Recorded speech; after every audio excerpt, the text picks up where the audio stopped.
Even if you think of a Kundalini practice, if you're doing a daily practice, there could be some things that you have to change in your lifestyle in order to practice that daily. So now you're sacrificing other things for something that's going to bring you some health and wealth and happiness.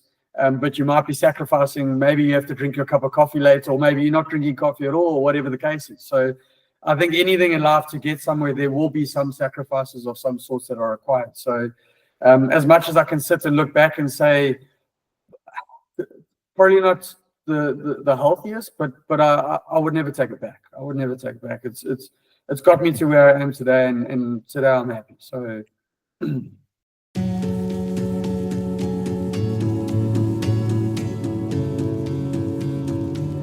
and yeah, good evening. It's winter here, almost winter. It's fall. Good evening, everybody. It's Sandesh from the Kundalini Yoga Club with the Kundalini Awakening podcast. Wherever you are, I want to thank you and welcome you for being here with us. Tonight, I've got Dylan Emmet on the other side of this call. I met him on the Kundalini Yoga Festival in France in the male circle. We kind of talked about men and emotions, and then his story got me interested, and we hooked it off during the festival as men trying to open their hearts and living a life with an open heart. And now he's here. Thank you for joining us, Dylan. It's a pleasure. Thank you for having me, Sandesh. And yeah, from sunny South Africa. We're just going into summer now, so you can see I've got a shirt on and Sandesh has got his jersey on there. So different parts of the world. Yeah, and that's the purpose, right? We want to connect the different parts of the world. Hey, I always start with one question. What do you drink after morning or after yoga practice? After yoga practice, I've heard this question get asked already, so I didn't prepare myself, but I don't need to. The thing is it depends when the yoga practice happens. If it's in the morning and it's during the week, generally a cup of coffee. Not generally, probably guaranteed to be a cup of coffee. But when I do our practices here at Waterfall Retreat Center, there's always some beautifully made chai tea that we get to enjoy afterwards. So a mix and a match. I should probably be doing the chai tea more than the coffee after the yoga, but the coffee goes down just as well. So good for you. Daily practice during the week, a cup of coffee for sure. Yeah, no judgment here. I mean, I you know, the country where I learned that I had a dependency on coffee was South Africa. Oh, really? It was yeah, because it was my internship in 24 years ago, and I was a student, and I was drinking coffee every morning, like 5 cups of coffee. You wake up too late and you hit the college, and then you just drink coffee. And on the internship, there was instant coffee or there was rooibos tea. And I didn't like the instant coffee that much, so I went for the rooibos tea. And then I really realized, oh my gosh, how tired I felt if I didn't have the coffee in the morning. But luckily, you guys have really good rooibos tea. So yeah, it just doesn't hit the same as the coffee, though, I must admit. But yeah, I mean, it's coffee is an interesting thing. I've got a love-hate relationship with it. I really enjoy it, but in the same breath, I also believe that maybe my mind has convinced me that I enjoy the taste of coffee because it just wants that kick to. So it's telling me, listen, you enjoy the taste of coffee because it wants that little kick that you get out of it at the end of the day. But yeah, I mean, you can't go wrong with a good cup of coffee at the end of the day. No. I agree with you. Okay. Hey, I met you on the Kundalini Yoga Festival, and I always want to know people how they got to on the path of finding Kundalini Yoga. So how can you bring us back to the moment that you were like trying to find something else in life, and even before you hit Kundalini, what were you doing?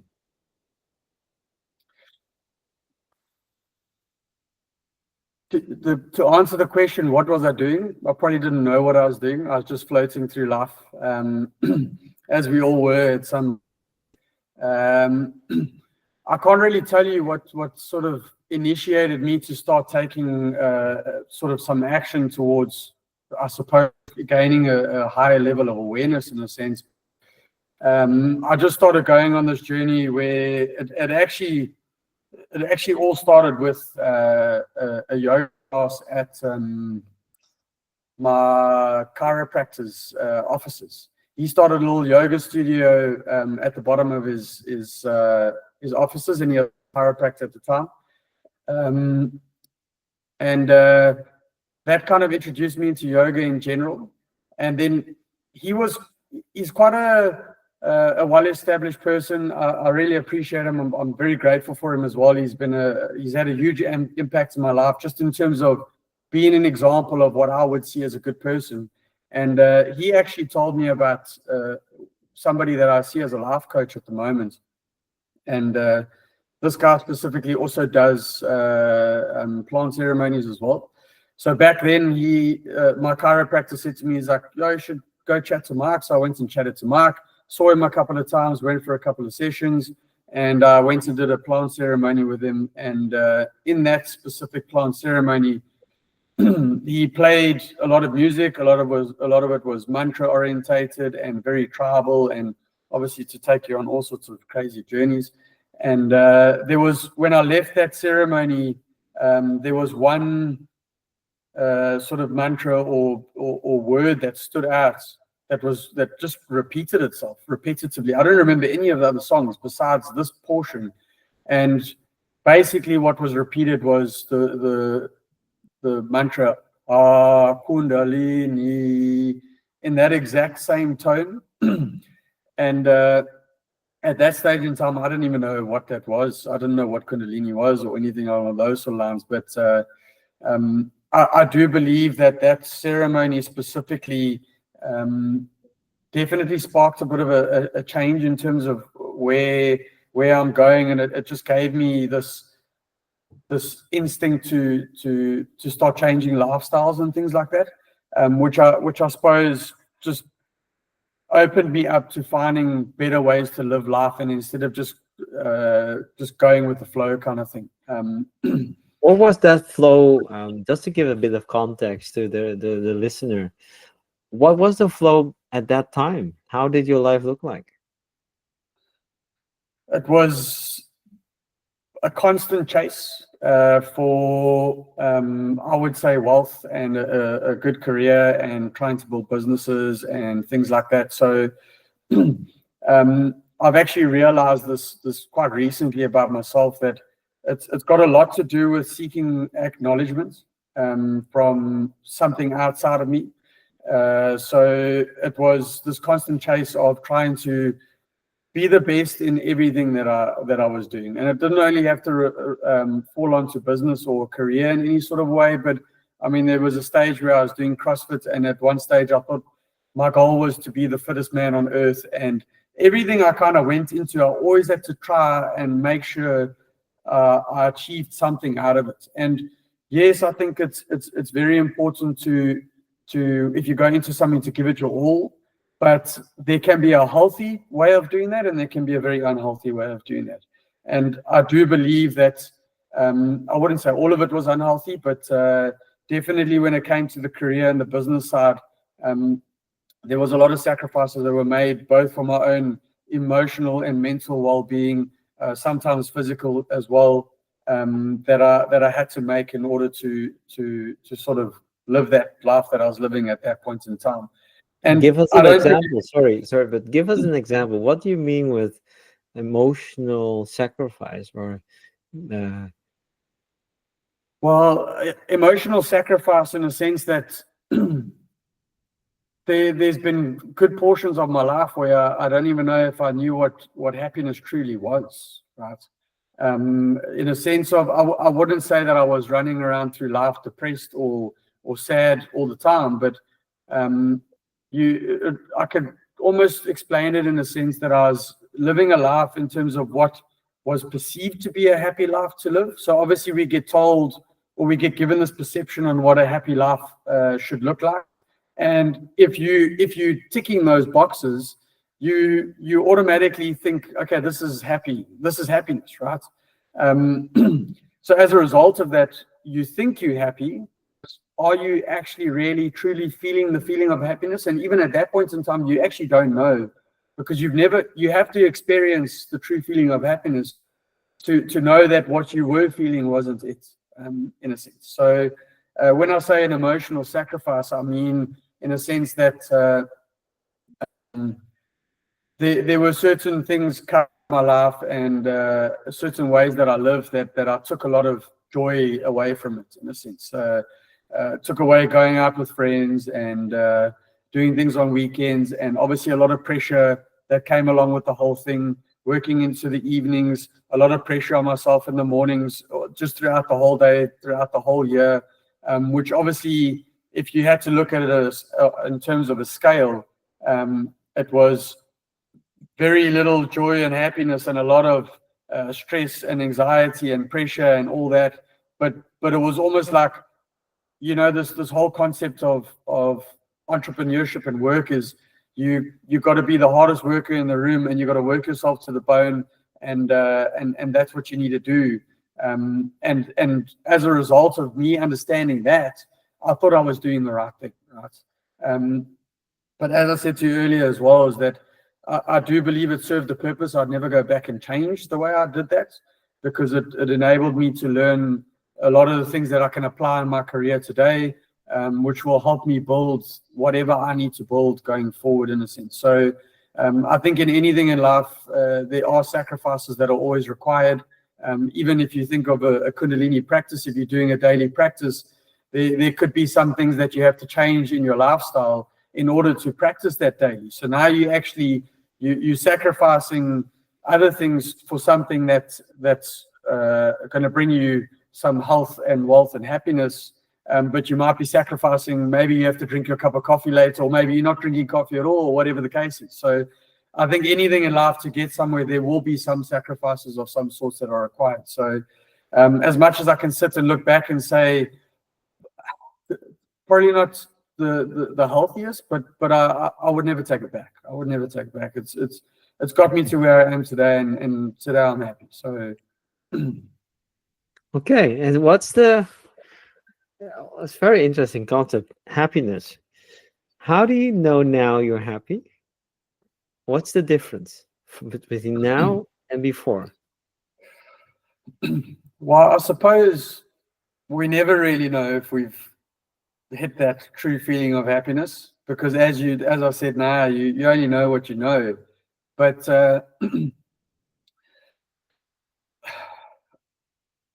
it's very hard to explain a feeling, as you can imagine. But the feelings that I've felt this entire year, well, not in this entire year, but it was like little snippets of just feeling something completely different. It's like almost a sense of joy with being content at the same time, where in that moment you literally, it doesn't matter what else is going on in your life. You can almost, the chaos can still be there, but you're almost isolated from it, and you can continue through it, and you can approach it completely differently.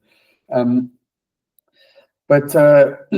yeah, the only thing I can say is I can only reference the way I felt back then to the way I felt now, and I do believe that what I thought then was just a concept of happiness, and now I'm feeling, I can literally feel happiness inside of me, and it feels great. I can tell you that. But it took a lot of work to sort of move over, if I could say that. And I just want to be very careful when I say these things, because I'm in no way judging my old self in any sort of a way. And as we go through life, we're always looking to constantly improve and live a better life. But I'm right now, I'm feeling good, and that joy, that feeling of happiness, it just feels good, yeah, in a sense. But it's taken a lot of work to get there. A lot of practice. Kundalini has been a huge component to it as well. A lot of gratitude practice as well, which I really believe enabled me to feel that a little bit deeper, because that's the part that took me out of all the big chaotic things that are going on, like in work and stuff like that.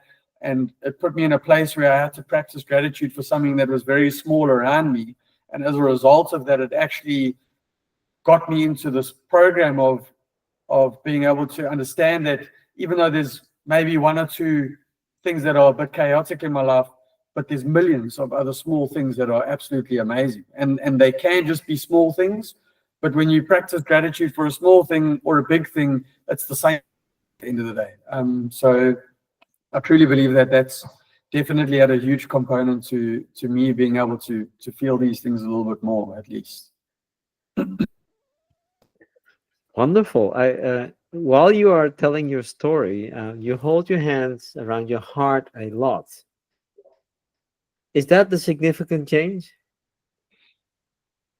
Did you feel that before when you were just, building career, building business, etc.? Or no, definitely not. I spent a lot of time this past year specifically practicing dropping into the heart space a little bit more.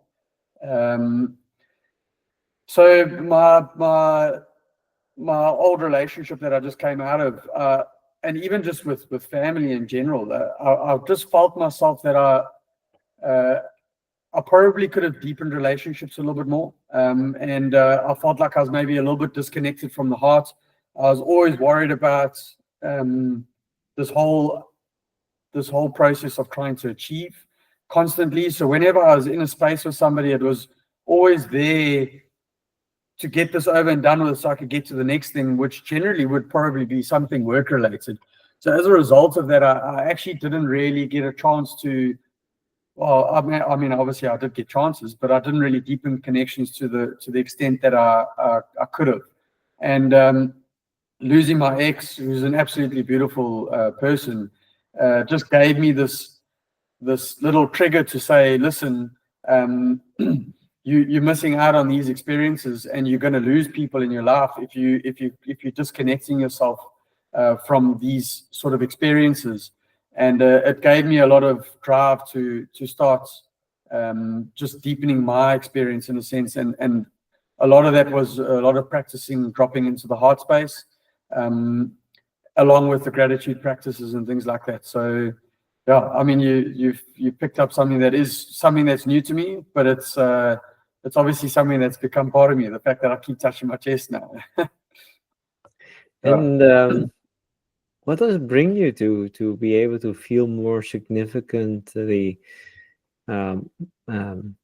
experiences from the heart? Why is that so significant?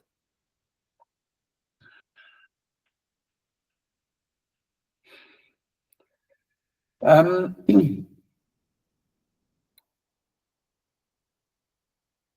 mean, the first answer to that is that it feels good to be here. It's also been a very big thing for me to just connect with myself. I felt like I was very disconnected from myself, very externalized. So everything's outside and not really going inward in any sort of a way. and allowing me to come into my heart space just started to allow me to actually be with myself. And just coming back to this whole thing that I was even saying earlier is the one thing that I do truly feel that I maybe lacked a little bit was self-love, where I could actually look at myself and give myself the love that I needed.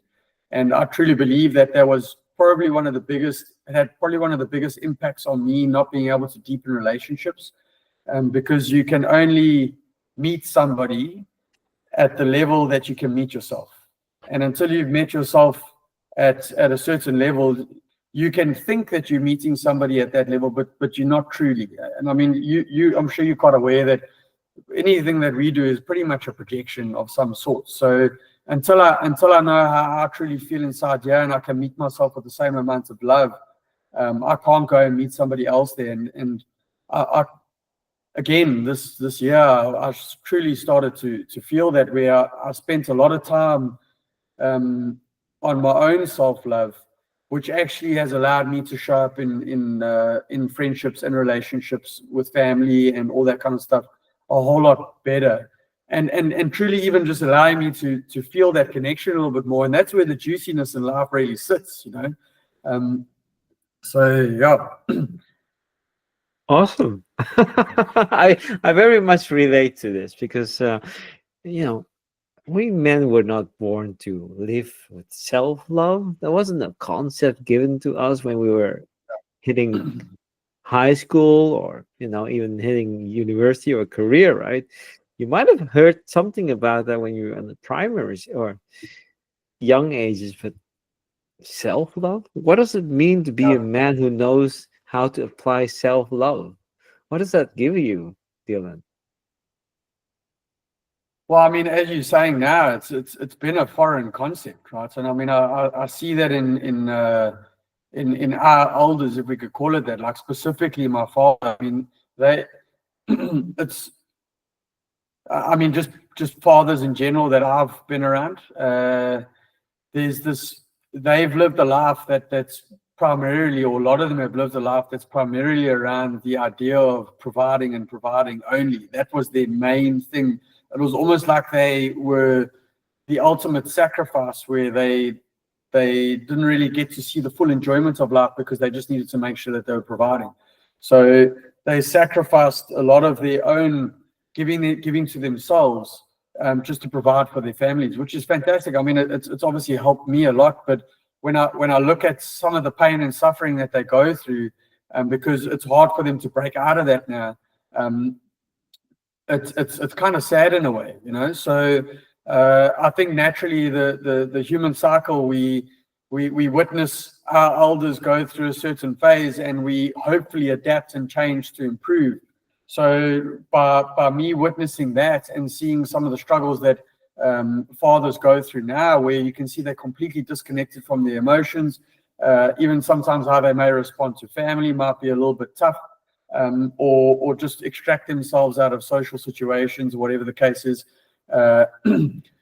It's like they're missing out. So to me, I don't want to miss out. I don't want to be in that same position going forward. So for me, the way I can do this is to start to deepen my feelings with myself, in a sense. So self-love just gives me the ability to experience the juiciness that life has to offer, which you can only know once you've experienced it. And the thing is there's levels to everything. So the extent that I've shown myself self-love now, I know there's still more to come, which is kind of exciting now that I've got a little bit of a taste of it, because it just means that the more I can offer love to myself, the more I can experience it outside of me as well, which I'm excited for, because like I say, there's some juiciness that's sitting there. I'm just so happy that you're bringing this topic, giving it words. Wonderful. Tell us, what have you experienced? What are the things that you do to apply self-love? So I really deepened my meditation practice this year. Bruce, who owns Waterfall Retreat Center, who's my teacher, last year December I did a Kundalini retreat with him at the Buddhist Retreat Center, which is just about an hour away from here. And there was another student that was there that came and asked him the question, because it was his first time doing Kundalini Yoga. And he said to Bruce, he said, "Listen, how do I know what yoga is the right thing for me?" And I can't remember Bruce's exact answer to that question, but at the end of the answer, he just said to him, he said, "But make sure you don't dig too many shallow holes. Find something that resonates with you and practice that." So what we find in sort of mainstream yoga practices today, and again, I'm saying this without judgment, because I think everybody starts somewhere, right? Is that you you can go and do a yin class today, and a vinyasa class tomorrow, and a hatha class the next day, and then a Kundalini class, and then a hot yoga class, and your week might be made up of multiple different classes that you're not really deepening the practice on any of those, because you're spreading yourself way too thin. So he said, basically find something that resonates with you, and then go deep with that. And those words have pretty much sat with me to date. And it's actually funny, which the second answer to your question is that I have daily affirmations, and on there I literally have the words that say, "Don't dig too many shallow holes," that I say to myself every single day. So I decided that I'm going to really venture into deepening my meditation practice, which was specifically focused on doing a Kundalini Kriya every single day. So that was the start of it. And then the second thing was daily affirmations. So really just saying things good about myself, like just, it was always hard for me to receive a compliment from somebody. It always felt like I needed to give a compliment instead of just receiving it. So again, the idea of being able to give myself self-love in order to be able to give somebody else love, I need to be able to say and receive good things to myself for me to be able to receive compliments from people outside of me. So I started throwing in some daily affirmations where I would remind myself of certain things, forgive myself for certain things, which I've had a list since the beginning of the year, and at least 90% of the year, every single day I've said it, which had added a huge component to this whole journey that I've been on. And it's really taken me to a place where there's actually been, for a good portion of my life, I would look at myself in the mirror, and it would just be harmful things that I'd be thinking, And the sad thing is, I think a lot of us actually go through this.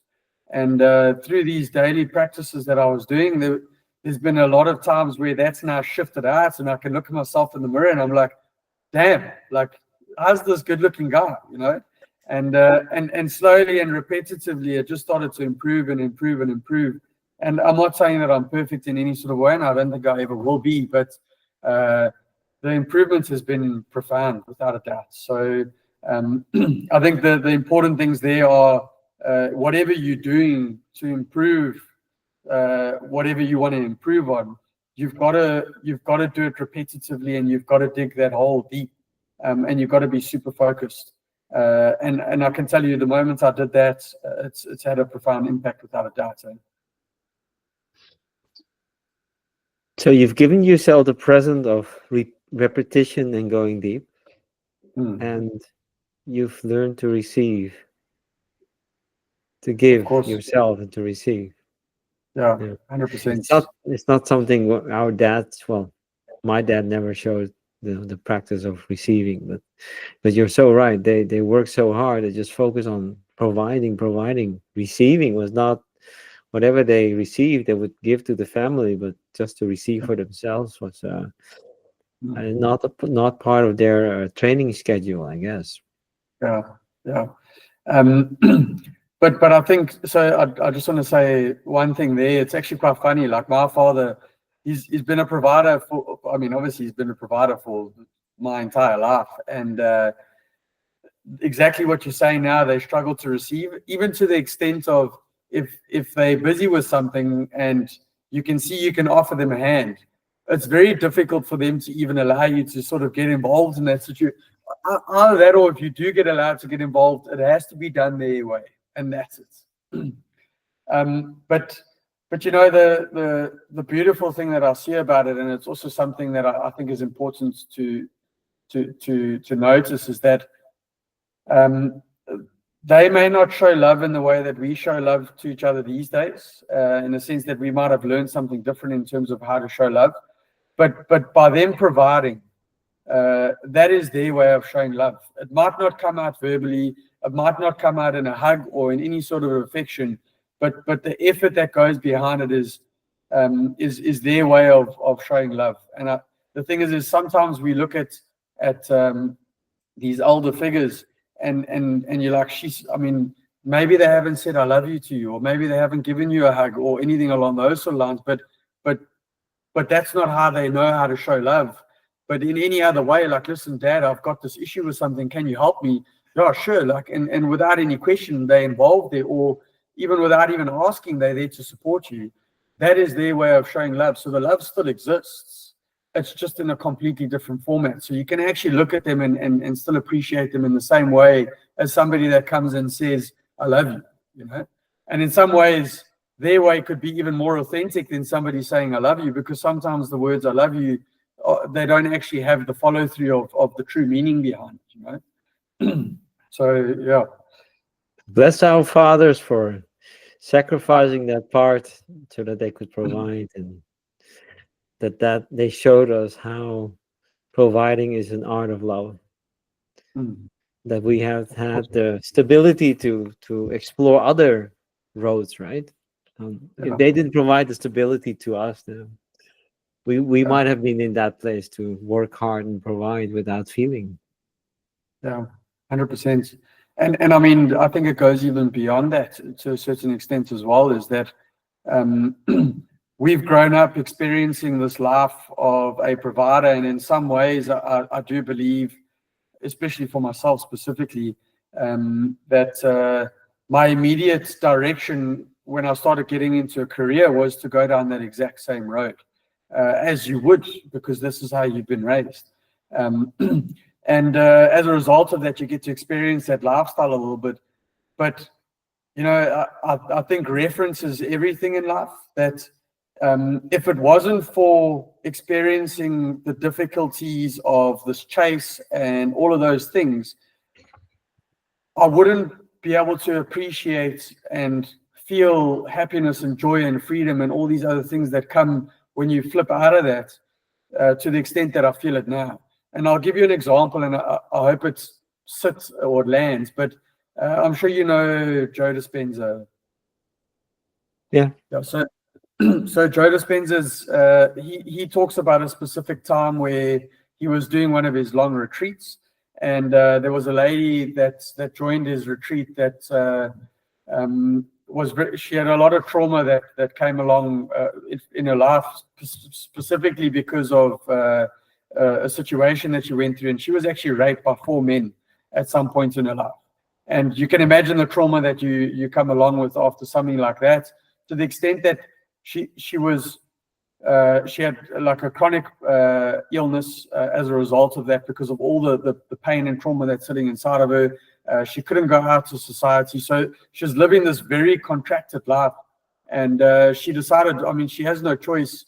The medicine, she's on medicine, but all it's doing is it's just helping her through life. It's not actually fixing the problem. So she went to one of Joe Dispenza's retreats, and in one of so obviously later on in the retreats, she was doing a meditation, and obviously a lot of Joe Dispenza's stuff is around heightening your emotions and feeling into the place of gratitude and all that kind of stuff. And there was a moment where she went into an extremely blissful state of mind, to the point that she could actually look back at the 4 men that raped her and almost see them as angels, because without them, she wouldn't have been able to truly feel that state of bliss that she felt in that moment. And that state of bliss that she felt in that moment was worth everything that she went through in the years before that. So again, as much as it's a very serious situation, it's being able to look back in your past, and if you're in a good space now, it's to be grateful for the things that you've gone through, because without those things, you may not have been able to experience it to the extent that you're experiencing it now. So when I look back at these things, again, coming back to my whole scenario of the sacrifices that I made personally, I wouldn't take them back, because right now it feels good. And who knows if it would have been the same way if I didn't go through those things. So I wouldn't change it for the world.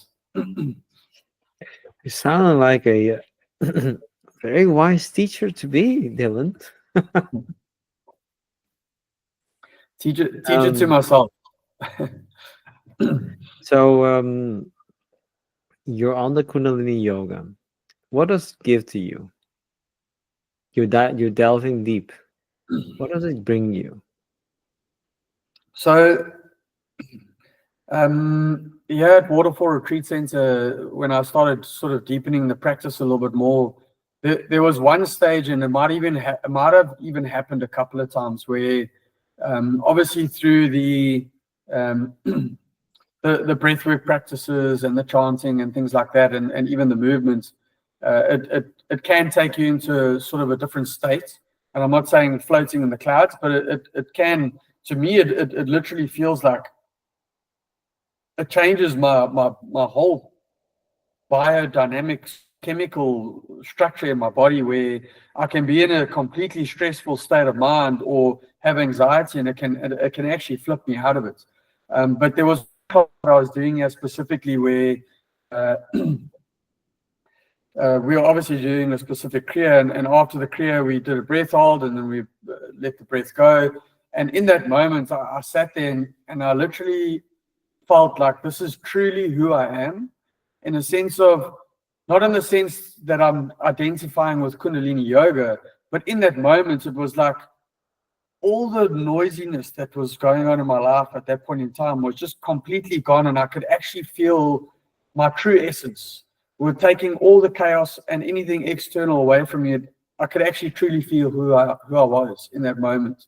And that's the one thing that said to me, there's something here.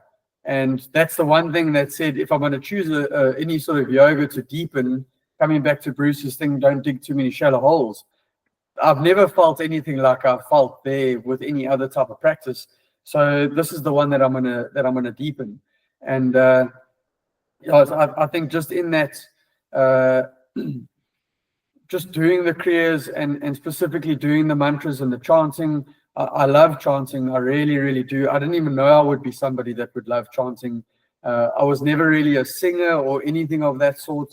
But the chanting, I don't know, just all of it, it just really feels good for me. And it's to me, it's a daily reset. It's I reset myself. I bring myself, ground myself again. Sort of neutralize everything, and then go back out into the world of chaos. It also teaches me a lot in terms of going out there and how to deal with things externally as well. So, I mean, if you come and you start looking at the breathwork side of things, or anything related to the Kundalini yogas, it brings up a lot. And in that moment, when things get brought up, you have to work through them. So in daily life, when I go out there and I have somebody that triggers me externally, my body knows no different, right? If something triggers my body internally and I force that trigger, or something triggers me externally, it's a trigger nonetheless. So my body has an automatic response as a result of that. So to me, the daily practice in the Kundalini Yoga and the meditation allows me to practice that in a controlled environment, to teach my body how to respond to things. Then when things happen externally to me, my body can respond in the same way, or at least I hope so. So you're referring to the strengthening the nervous system. Yeah, you can hold more. You can when you become conscious of the different energies that your nervous system might go through, then you're better prepared when it happens and triggered by a foreign event or external event in life, right? Yeah. 100%. Yeah. So I hear Satnam, right? You found your true essence in a way, right? And who it's just, you just you're bound to fail trying to describe what Satnam is for, but you can only experience it, right? You're saying it helps me to prepare for life in a better way. I can control myself better. So the concept of not reacting but acting into life, I guess that's what I'm hearing. Yeah. Cool. Kind of gives you that space to react in the way that you want to, in a sense. So without a doubt, it's changed the way I respond to a lot of things. And I mean, even just taking the practice out of your life a little bit, you start to realize how much of an impact it actually has as well. So yeah, definitely the nervous system is important. I feel like what you said there is true, in a sense that I feel like my nervous system is it's regularly heightened. So it's tense because there's a lot of stress going on, and coffee, I know, adds to that as well. And there are some practices that can actually just soften the nervous system a little bit as well. So I feel like it definitely helps with that at the same time, now that you mentioned the nervous system there. Wow. Wonderful. And now we met. Let's talk about chanting. You say you love chanting. What's the mantra that you like most? There's a few, eh? So I want to start with this. I never used to listen to sort of, I don't know if we would call it mantra type music, but I mean, I used to listen to it in the Kundalini classes, and that's about it. And maybe the odd yoga class when they played it. And I'm talking about the beginning of this year backwards. I'd always listen to. There would always be dance. I still listen to now hip hop music and all sorts of other stuff. And this year, with me starting to do a daily practice, I started to enjoy the mantra music more and more and more. And it's scary to say, and it's not scary, but I probably listen to that music more than I listen to anything else at this point in time. And I've got a friend of mine who's also got a good Kundalini practice, and he goes way back with it. And he talks about obviously music having a good frequency at it. And I mean, you can imagine, and I'm sure you know, hip hop music specifically, there's some very vulgar language and stories that get told in that. So I think there could be something that's maybe a little bit unhealthy about that. But the the mantra type music it's always just felt so good for me. It doesn't matter what state of mind I'm in. And the funny thing is it's some of them are 22 minutes or even longer, and it's just the same thing repetitively for 22 minutes. And you would think if I had to let anyone else listen to that, some of my friends, they'd be like, what are you actually listening to? The same thing's been happening for 22 minutes. And I could be sitting there and I'm in this blissful state because I'm actually loving what's going on, you know?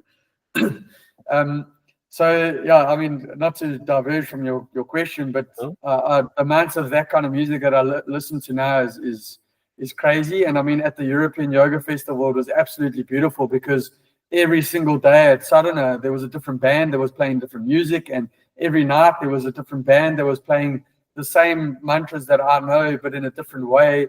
It was absolutely beautiful. So I've really enjoyed this type of music lately. So yeah, to start off with the answer to your question, I don't know if you want to add anything. I'm enjoying it. It's hard to explain, but the chemical triggers that the mantra music does for you, it actually regulates. If you sing the mantras, it vibrates.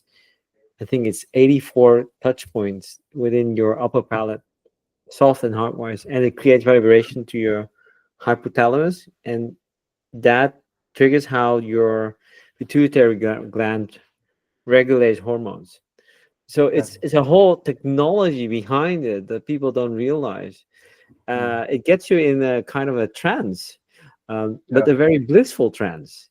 It's not a trance you want to dance, whatever, but it's just a trance of tranquility or whatever, right? So it's a pleasure to hear you talking about it. I understand it. My daughter doesn't understand it. My wife doesn't understand it, but you understand. No, I mean, I can also name a lot of people that wouldn't understand it either. But I mean, it just, I mean, again, just coming back to the idea that a song could be 22 minutes and it's repetitively the same thing. It's not even that. I can listen to that whole song, but I can also listen to that whole song every single day. And every time it just starts up and you just hear that song start, you're like, it just feels so good. And again, it just comes back to this. I've truly experienced how music can have a healing frequency. And I mean, I obviously really enjoyed, and I still do to this day, enjoy the music that I used to listen to. But the feeling that I get out of this music is just completely different. And Bruce, he tells us all these stories about when he was training.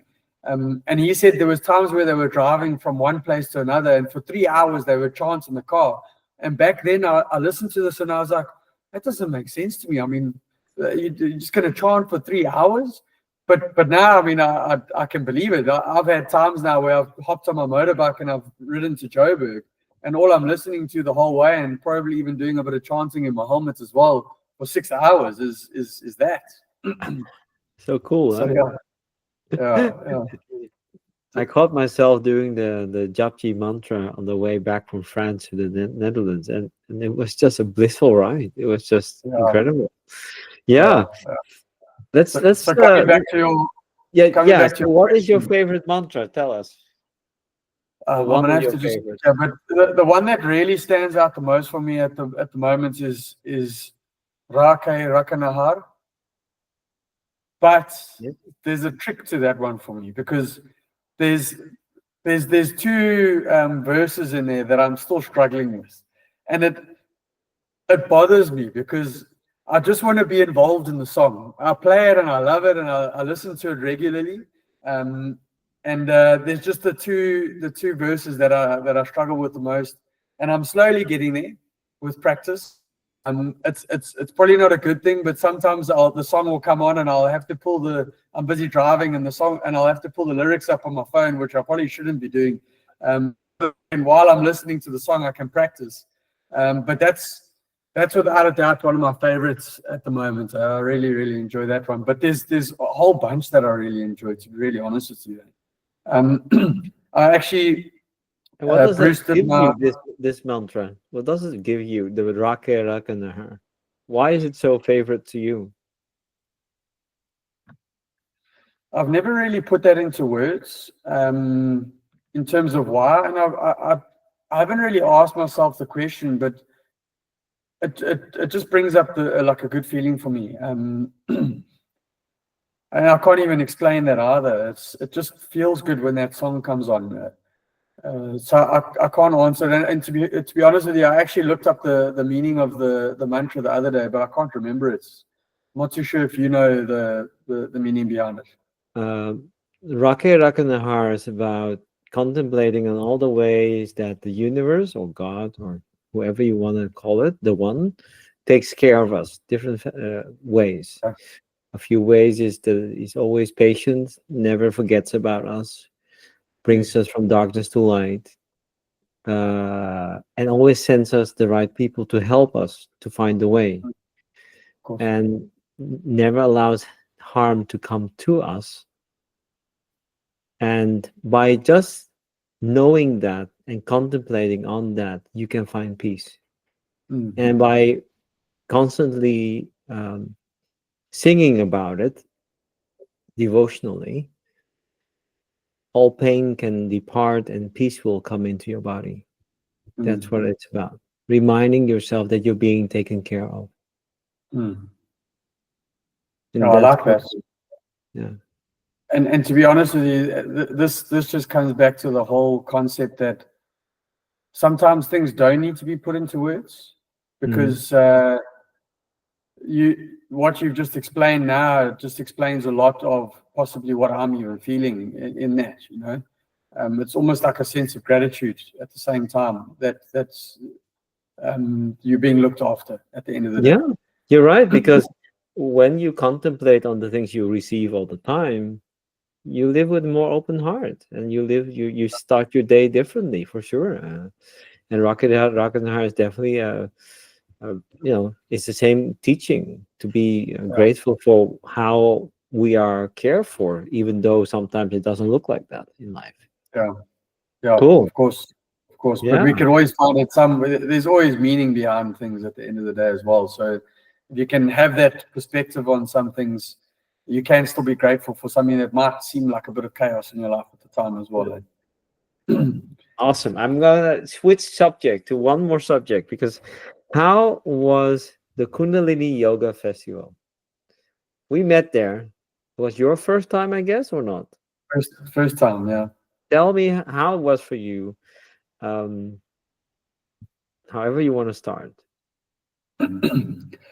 So I mean, I've been to a couple of yoga festivals here in South Africa, and obviously I went over there with the perspective of what I've experienced before. So understanding what a yoga festival is like this side, I was kind of expecting something very similar there.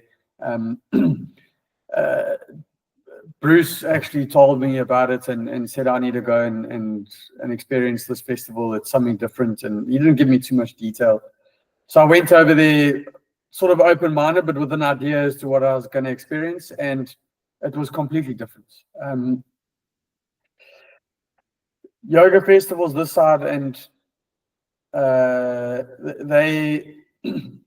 they've got purpose, but it's not really work orientated. I mean, what I experienced with the European Yoga Festival is I'm not going there to just have a fun time and have a holiday. I'm going there to do some work. I mean, there was nothing that was really easy about that festival. I mean, you're up at 4 o'clock in the morning to go do your sadhana. You eat the same meal every single day. Our yoga festivals this side, you got food trucks. You can go and buy pizzas. You can go and buy burgers. You can buy healthy food as well. But you've got a choice. At the festival, you get given potato soup for breakfast and 2 bananas and 2 grapefruits, and that's what's going to take you all the way through to dinner. Watermelon, and then for dinner we had kitchery, and you eat that every single day. Besides, obviously, when we did the 3 days of tantra, but so that already on its own was something completely different. The second thing along with that is that you don't just go there and get served. You also have to serve as well. So the seva is part of the whole thing, which was new to me. And I specifically got toilet cleaning. I actually signed up for a breakfast cleanup, and when I got to the front where you signed in, I went and asked them about the seva because I had never done it before, so I didn't know what it was about. So they said, okay, well, what's your name? So I said, no, my name's Dylan Emmet. Okay, cool. They looked on the list. They're like, no, sorry, your name's not on here. We can't find you under any seva. I was like, okay, well, I mean, that's interesting. So I just said to them, I was like, okay, just give me something. So they're like, toilet cleaning. And I was like, okay, I'll take it. So I took it. But yeah, I mean, that on its own, I mean, yeah, at the yoga festivals I've been to, you get served in every way, right? You go there and you get the classes taught to you. You go and buy food or something to drink and you get served. You go to the bathroom, the toilets get cleaned after you. Whatever you can think of, you in no way are going there to contribute in any sort of way besides to attend. And that was one of the amazing things about the festival for me, is it was a complete contribution, even to the extent of it might not be the saver things where it was breakfast cleanup or dishing up or for dinner or cleaning toilets or chopping vegetables or whatever it may be. You could have been part of the crew of doing the electrical infrastructure or the plumbing or helping put up tents, and as a result of that, you could have maybe got a discount on your ticket. And it brought in this concept that they're enabling community to come together to make something possible so that we can do the work that we need to do at the end of the day. And I feel like sometimes the festivals that we have lost that concept, that it's about community and doing the work to better ourselves. And now it's become a holiday, right? So experiencing the European Yoga Festival actually showed me that that how they brought all these things together is exactly that.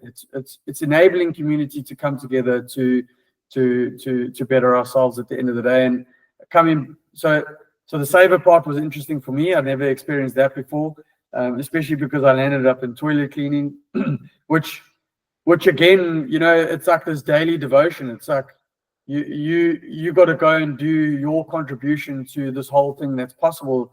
And yes, in the beginning when I heard toilet cleaning, I was like, oh, I can't believe I've ended up here. But when I go and I do that thing every single day, it's my contribution. So now when I'm doing it, it's just coming from a completely different perspective, as in comparison to just coming to clean toilets. You know, but now I'm contributing to the festival. I'm contributing to this whole thing being possible, which I think is something that's very important in your daily practice in whatever you do. It's contribution to society in a sense. So this was just in that small form. But yeah, I mean, again, it wasn't a holiday at all. So the morning sadhanas were absolutely beautiful to experience bands being played there while we're practicing. Obviously very, very early in the morning, which for me wasn't so bad because I'm used to waking up early here in South Africa. 4:30, the sun's up here, so we generally early risers this side.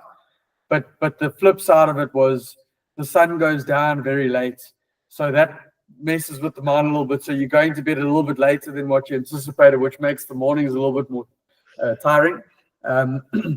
But then you've got 2 workshops that you can do throughout the day. So you're constantly working, and that's not even going into the tantra side of it at this stage. Just the festival on its own, like you're there to do work, which is great. Would you do it again? 100%. No questions asked. I feel like my idea behind being able to get work in Europe has now been structured around the fact that I need to make sure I get more business in Europe so I can come over there and I can go to the Kundalini Yoga Festival. Yeah. Isn't it amazing? I want to add to that. For me, it was a sense of this is how society could be. You know, how we could add towards experiences as society with each other, where we help to take care and work together with people we don't know, but we do it, and in the end, you actually grow closer towards each other while doing it, without expecting money for it. So that was a beautiful thing. Okay, final thing. Why Tantra? And then I'll let you go. How was it? That was probably one of the hardest things I've done in my life. And I mean, I've done a couple of endurance races, nothing too serious, but I've done some cycling and some running and obstacle races, and even just in general, like the amounts of work I do and the amounts of hours I work in a week, for example. I don't think anything can compare as to how difficult that was. And for me, the difficulty came in more around overcoming the physical body. First of all, I had never sat for 60 minutes before. The longest I've probably sat for is 30 minutes. And in that sitting of 30 minutes, I've probably moved quite a lot in that as well. So to me, the difficulty came in terms of overcoming the physical body. And I mean, as you know, because you were there the first day, for somebody that had never sat for 60 minutes before, the first 2 meditations were 60 minutes long. And then we still did a 30-minute meditation, and then it was only lunchtime. It was, and that's on the first day. I mean, the first day we finished at 9 o'clock. It was absolutely crazy for me to even think that the next day I now need to wake up again and do that a second time. So it was tough. It really, really was tough. By the last day, I was buggered. I mean, there's a lot of time where I could have easily have just stopped. You know, like it was just so intense. My physical body was actually taking strain. But it was extremely profound in the same way, because it obviously does bring up a lot. Even just connecting with another person on that sort of level is absolutely beautiful. Being in a place like that where you've got 500 plus people that are also experiencing the same thing as you, and you sort of in this together with the idea that the betterment of ourselves is the betterment for society in general. So again, it's this whole concept of there's a sacrifice involved in this, which is the one thing that actually kept me going a little bit longer. Is the idea that I know that if I keep pushing through these walls or these barriers that are coming up, I'm slowly improving myself and my experience in life. So a sacrifice of 3 days could result in benefits that could last years. So yeah, I mean, it was at the end of the day, in those moments, if you asked me if I'm coming back, I probably would have told you no. There's no ways I'm coming back. I can't do this again. But coming out of it, I'm excited to go back, but also very scared as well, because I heard of a lot of different positions and mantras that people did in previous years. And it sounds like ours this year wasn't actually as bad as some of the ones in previous years. I heard and the stuff that they told me, it was very early on in the Tantra 3 days. And when they were telling me this, I was like, oh my gosh, I just hope none of these things are going to come up in the next 2 days, because I don't know if I can stay in that position for 60 minutes. And Tantra, was it nudity, anything involved or not? Because a lot of Sorry? people think Tantra is nudity. How was it? Not at Was it all. intimate? Was it nudity? Was it unsafe? What was it? No, to be honest with you, there was nothing sexual about it at all. There was no nudity involved. In fact, I mean, they were very specific about the clothing that you needed to wear as well. So, yeah, I mean, I hear what you're saying. There's a connotation around Tantra, and it generally involves some sort of sexual involvement or intercourse in terms of what society thinks it is. This was completely different. And in essence, you are connecting very deeply with somebody that you're doing the practice with, but not in a sexual way. I mean, there is some touch, but it's maybe us holding and we're just moving like this for 60 minutes and eye gazing, and you could be with somebody your age and an absolutely beautiful person, or you could be with a male that's your age as well, or you could be with somebody that's in their 80s and you might need to help them move their arms. You could end up with anybody, and it doesn't matter who you end up with at the end of the day. It's just the experience you're going to experience at that point in time. So in terms of what society thinks Tantra is, it's a completely different experience, I would say, without a doubt. And you would do it again? Yeah, I'm saying that in a very nervous way.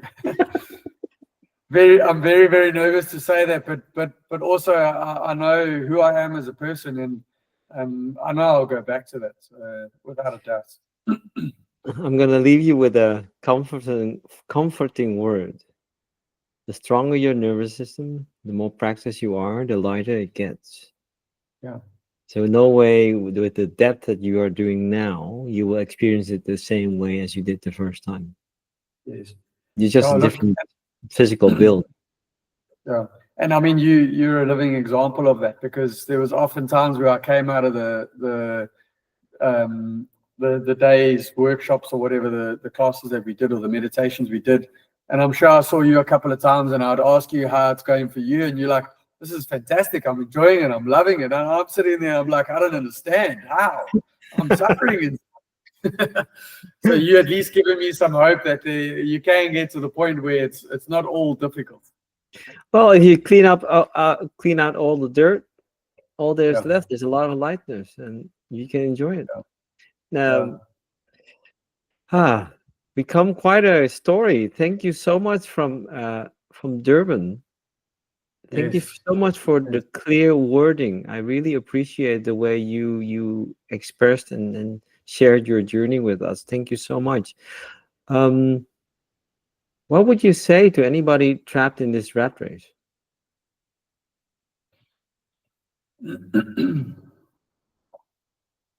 Well, the difficult thing around that is that they're not ready to come out until they're ready to come out. But if they do start to see themselves coming out, is that I would say be gentle on yourself. It is a journey. I would say be gentle, be patient, and don't dig too many shallow holes. Those are probably the things that I'd say, and leverage off of community as well, to support you through it.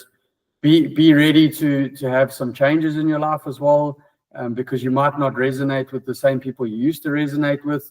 You might not resonate with the things you used to resonate with. So there is going to be some change that comes along with it. But there's no doubt that if you continue on that journey, that there is some beauty on the other end of it, without a doubt. Sometimes we start going along this journey and you may be not really truly experiencing the benefits of it at that point in time. And you almost start asking yourself the question, do I go back or do I carry on going forwards? And if anything, I can say, as long as you're on the right path, is to keep going forwards, because there really is some beauty on the other end of it. So yeah, that's what I would say. Thank you so much, Dylan. For those of you who want to dig deeper into Kundalini, there is a link in the description for a trial membership with us. That's why we're here for. We got a lot of lessons, many lessons online. Give it a try. If it's not for you, it's not for you. But you might end up like Dylan, self-loving himself a lot more and sharing his story to the world. Thank you so much. Take care. Bye bye.